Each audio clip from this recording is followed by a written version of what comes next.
Yes, ito na ang ating Master Christian, hindi magkaintindihan sa ngayon. At ito naman ang ating Master Brian na talagang todo focus sa kanyang lure. Habang ito si Master Jano ay walang tigil din ang katatawa at kakukwento Lapit din dito. eh. Ang layo eh. So Hindi masyado nakahuli na nga makita po itong ating Master Nico at niyayabang na nga sa atin yung kanyang huli. Tanggalin na. So stonefish naman ang kanyang nahuli. Sabi ko wag niyang hawakan at talagang yari siya dyan. Itong ating Master Jano tumatawid na sa mga batuhan. Medyo matatalas din ang mga bato dito kaya medyo mag-iingat talaga. At ito si Master Nico, may talagang pakaway-kaway pa. Mga pagod na po ang ating mga master habang papauwi na. Mga na zero po, zero.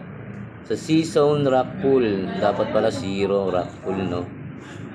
So ito yung daan, pauwi na po kami mga master.